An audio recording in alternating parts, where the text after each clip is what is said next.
ukuboko kw'iyo Mana kwaramanutse kunkoraho gukora ku bihaha byanjye, kanseri mbyutse nsanga yakize, ngiye kwa muganga abaganga baratangara barumirwa.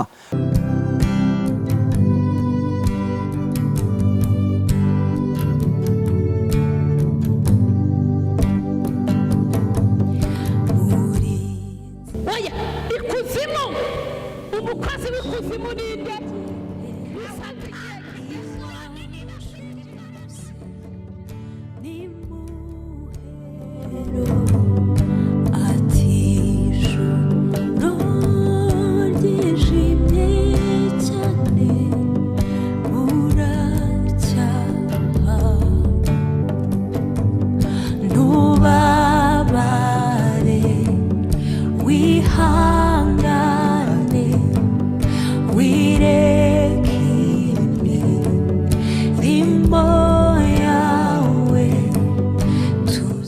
Abakurikiye Holy TV ndabashuhuje mu izina rya Yesu. Nitwa Pasiteri Yohana. Uyu ni wa mwanya tujya tuganira cya kiganiro Menya Bibiliya. Rero ndashima Imana yaturinze kandi ikaba yongeye kutugeza muri uyu mwanya. Uyu munsi tugiye kwigana amagambo aboneka muri Yeremiya igice cya 10 umurongo wa 10. Amagambo avuga ngo ariko Uwiteka niwe Mana nyamana, ni Imana ihoraho, umwami w'ibihe byose. Umugambi w'icyigisho uyu munsi turagaragaza ko hariho Imana imwe nyakuri kandi ko itagira isano n'ibishushanyo byaremwe n'umuntu. Reka dusenga Imana.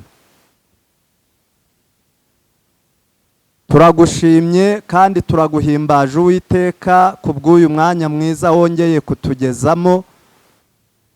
Turaritse umwuka w'Imana kugira ngo aze abane natwe, kandi we ubera ahantu hose icyarimwe, agere kuri buri wese utegeye amatwi Holy TV, kugira ngo turusheho kwigana amagambo y'Imana. Uyu munsi kuwa gatanu tumenye neza Imana icyari cyo.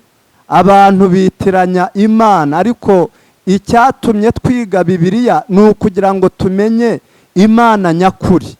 Ngaho rero reka abari weho utuyobora, uyu mwanya bari utwigisha, uyu mwanya ari we utwereka neza uburyo uri Imana ikomeye kandi igira neza. Reka icyubahiro kibi cyawe rero mu izina rya Yesu, amena. Bavandimwe nshuti z'Imana, tugiye kwigana aya magambo tureba Imana nyakuri iyo ariyo.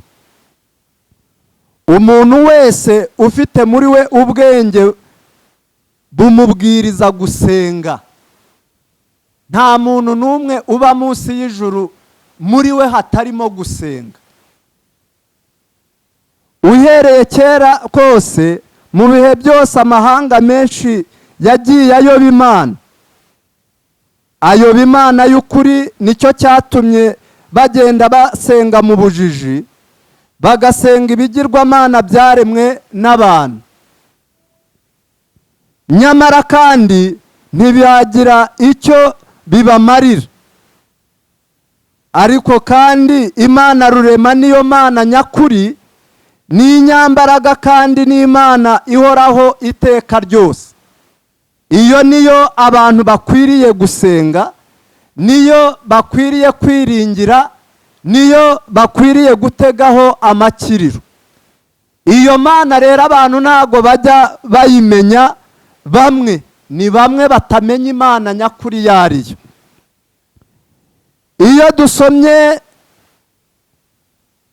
muri Bibiliya, tugasoma mu gitabo cyitwa Kubara igice cya 23 ku murongo wa 19, hadusobanura yuko Imana atari umuntu ngo ibeshye, kandi si umwana w'umuntu ngo yicuze.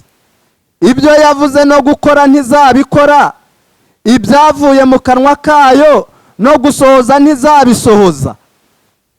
Iyi Mana tuvuga ni Imana ikomeye, niyo yaremye byose, ibyo mureba byose, ibigaragara n'ibitagaragara, niyo yabishyizeho. Imana yatubwiye ko atari umuntu rero. Amahanga menshi yaremye ibigirwamana by'abantu bapfuye, bahoze kera ari intwari zikomeye, nuko batangira kubisenga, nyamara nta muntu wabaye Imana amaze gupfa. Imana ni imwe rukumbi. Imana ni imwe rukumbi, abantu dukwiriye kuyimenya neza. Iyo dusomye muri iki gitabo cya Timoteyo mu gice cya 6, Timoteyo wa mbere igice cya 6,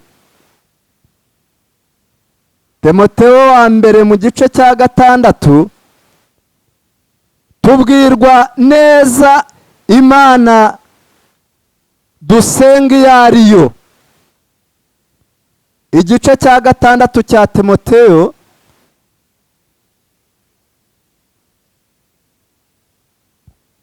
haravuga ngo ku murongo waho wa 16, ngo niyo yonyine ifite kudapfa, iba mu mucyo utegerwa, nta muntu wigize kuyireba kandi nta ubasha kuyireba. Icyubahiro n'ubutware bidashira bibe ibyayo iteka ryose. Iyi Mana tuvuga, iyi Mana tubabwira,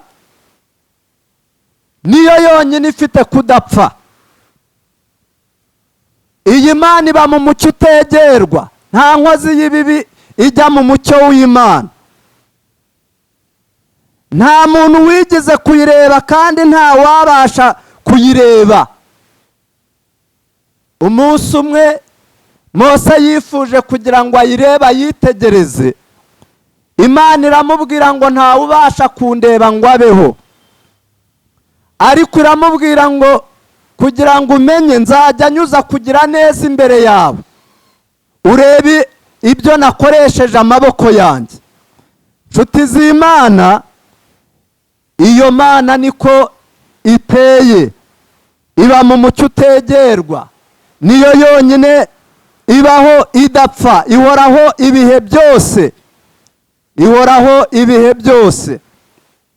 Iyo dusomye muri Yesaya igice cya 40, muri Yesaya igice cya 40 ku murongo waho wa 26, niho hatubwira ngo nimwubure amaso yanyu murebe hejuru, ninde waremye biriya agashora ingabo zabyo mu mitwe zose akazihamagara mu mazina, kuko afite imbaraga nyinshi akagira amaboko n'ububasha, nicyo gituma nta na kimwe kizimira.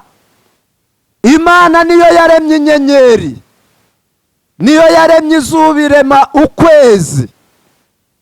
Ibi ngibi iyo tubyitegereje turatangara, tubona gukomera kw'Imana.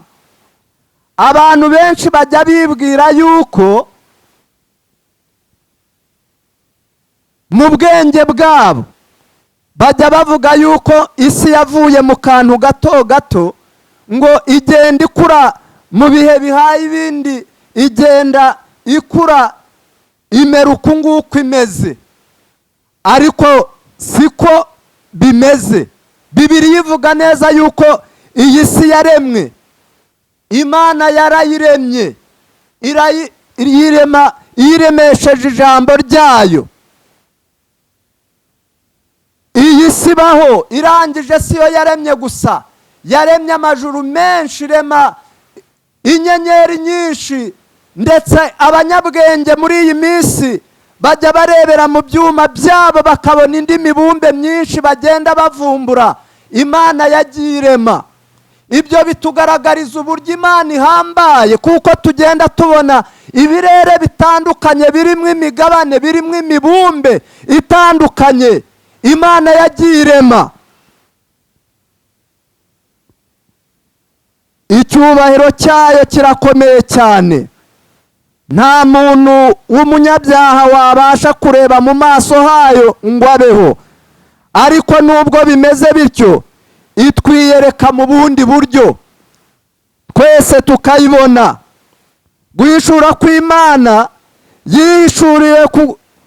yihishuriye yakugaragarije mu ijambo ryayo kugira ngo turyige.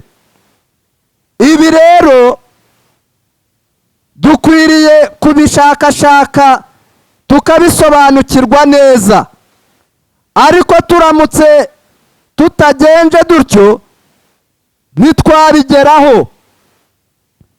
Ubwenge bukomeye busumbye ubundi, ububasha bukomeye buruta ubundi, bubasha kuruha bukarinda buhenebera, bugishakashaka cyangwa bugitegereje kugira ngo bumenye Imana. Ariko uwo muhati abantu bakoresha bayishaka bazabugeraho. Nta bwenge bw'umuntu bubasha gusobanukirwa Imana. Ni mucyo he kujya habaho uwirushya agerageza gusobanura uko Imana imeze, he kujya habaho uwishyira mu byo kugenzura kamere y'Imana. Abantu bagenda baganira uko bishakiye. Imana ni Imana y'ukuri. Imana ni Imana iba mu mucyo utegerwa. Imana ntipfa, ni inyembaraga, ni umutunzi w'ibintu byose. Imana ni umuremyi. Uko tuzagumya kwiga byinshi byerekeye Imana uko imeze, natwe kandi uko tumeze imbere yayo, tuzatinya duhinde umushyitsi, kuko tuzasanga turi batoya imbere yayo. Nshuti z'Imana, reka Imana ikomeye tumenye iyo ariyo neza.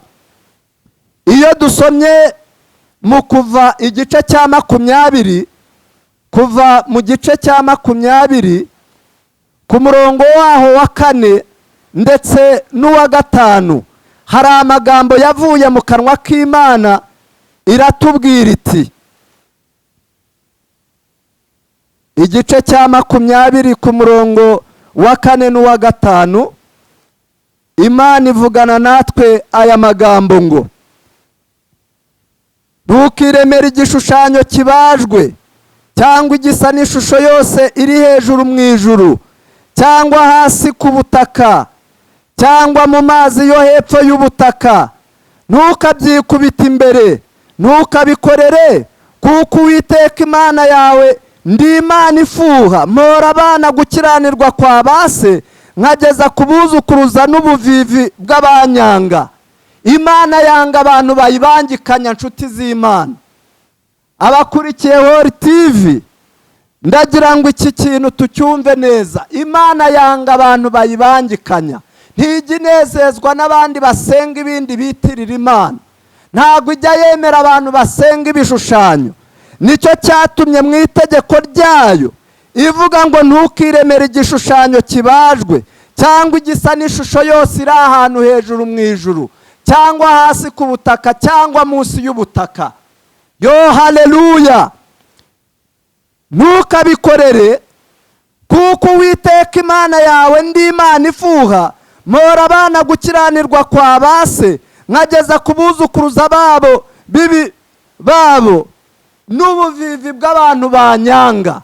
Imana yanga urunuka abantu basenga ibindi bigirwamana. Imana niyo yonyine yo gusengwa. Imana yonyine niyo yo kubahwa. Imana niyo yo kubahwa. Yo haleluya!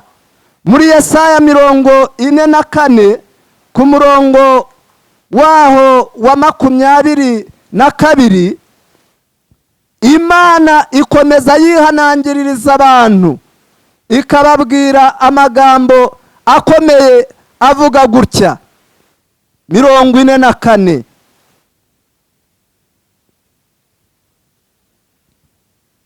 ku murongo waho wa 22 iravuga ngo neyuye. Ku murongo wa 22 44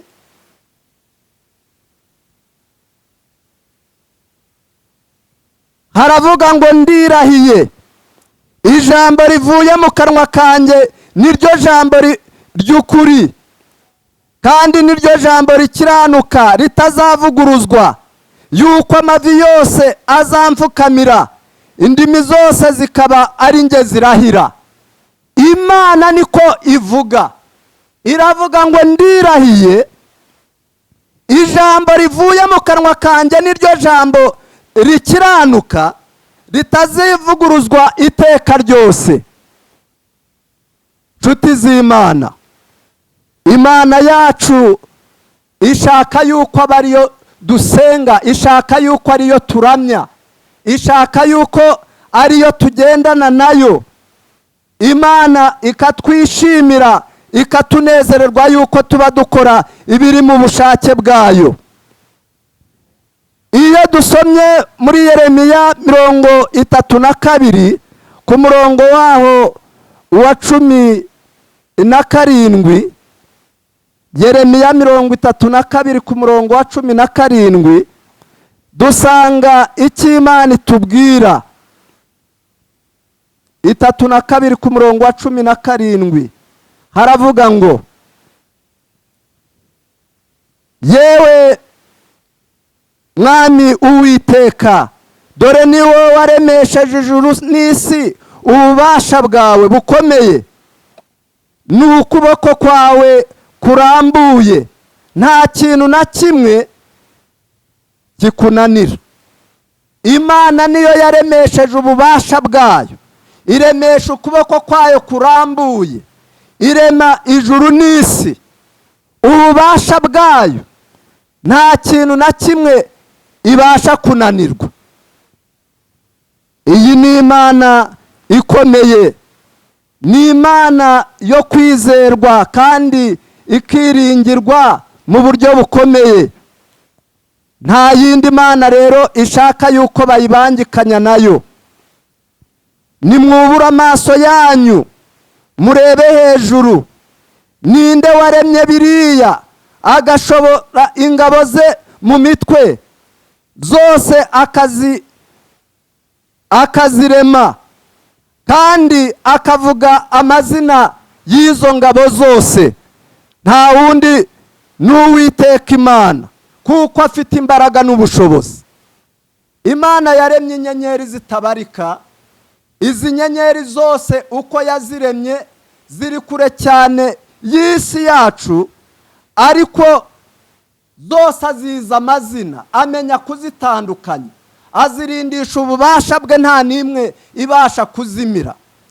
Imana yaremye izuba, iri zuba rigaragara rirutiye isi yacu, ariko umuriro waryo ntuzima, uhora waka iteka ryose, ntabwo rijya ripfa nk'uko ibindi tubona. Amashanyarazi ajya abura, amashanyarazi ajya apfa, ariko izuba Imana iremye rihora ryaka iteka ryose, ntirizima.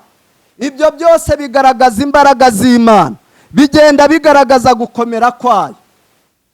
Nshuti z'Imana, reka iyi Mana tuyubahe, iyi Mana aba ariyo turangamira, iyi Mana aba ariyo turebaho.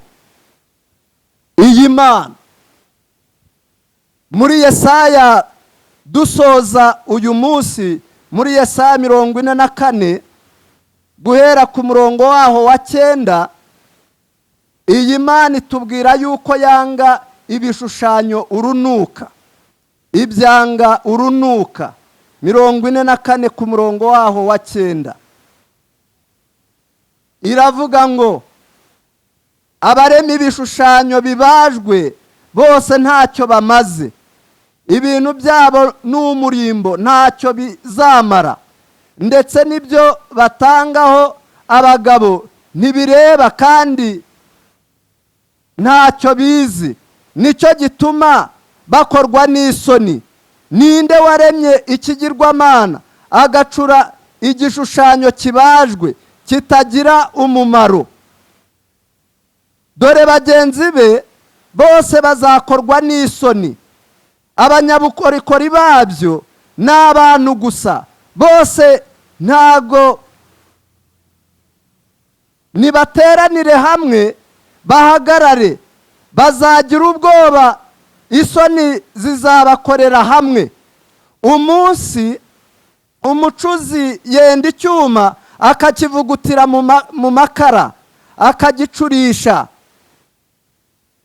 akarimbura n'ukuboko kwe gukomeye. Nyamara iyo ashonje acika intege, atanywa amazi akaraba.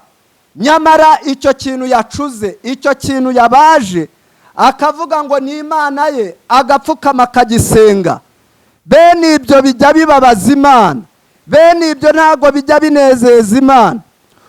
Ku murongo waho wa 19 aravuga ngo nta wibuka, nta umenya ngo ajijuke, avuga ati ingeri yacyo imwe nayicanishije umuriro, amakara nyatarisha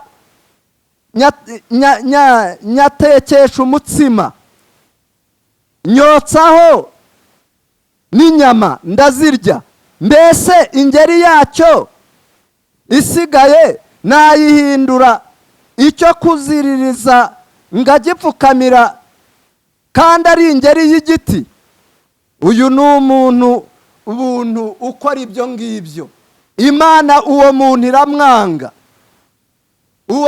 Uwo muntu Imana iravuga ngo uwo muntu azahwana n'icyo gishushanyo kandi azapfana nacyo, kuko Imana ni Imana ifuha, ni Imana itajya yihanganira abantu basenga ibishushanyo. Ku murongo wa 5 w'igice cya 46 dusoza, haravuga ngo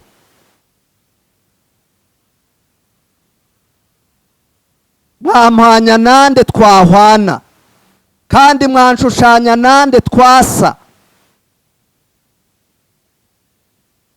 Basukanura izahabu mu mifuka, bazigera mu ifeza mu munzani, bakagurira umucuzi akabibacuriramo ikigirwamana, bagahera ko bakakikubita imbere bakakiramya, maze bakagiheka ku bitugu, bakakijyana bakagishinga mu kibanza cyacyo, kigahagarara aho bagishinze, aho nikizahishingura. Nubwo umuntu agitakira ntikibasha kumusubiza cyangwa ngo kimukize ibyago agize.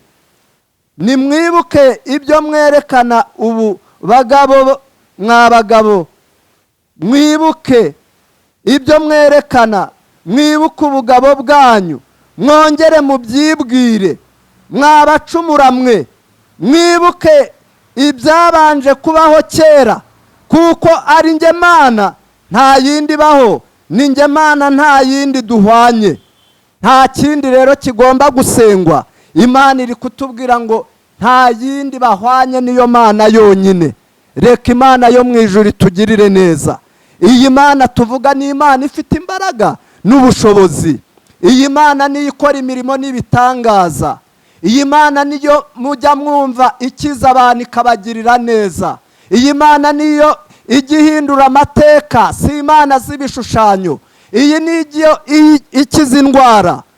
Yohana, Imana yangiriye neza mu gitondo kimwe, igihe nari meze nabi ndwaye ndembye, kanseri imereye nabi, ukuboko kw'iyo mana kwaramanutse kunkoraho, gukora ku bihaha byanjye, kanseri mbyutse nsanga yakize. Ngiye kwa muganga, abaganga baratangara barumirwa, basanga neza aho kanseri yari iri harakize neza, nta n'igikomere gihari, nta n'ikimenyetso kigaragaza yuko narwaye kanseri. Imana ibikora mu kanya nk'ako guhumbya. Iyo mana niyo tugomba kwiringira, niyo mana tugomba gusenga. Imana rero yo mu ijuru ibafashe inshuti z'Imana. Ubutaha tuzakomeza twitegereza ubumana bwa Kristo ubwo ari bwo. Tuzagenda gake gake gahoro tugenda tureba neza uburyo tugomba kumenya Imana, Imana iyo ariyo, Imana nyakuri ndetse n'umwana wayo.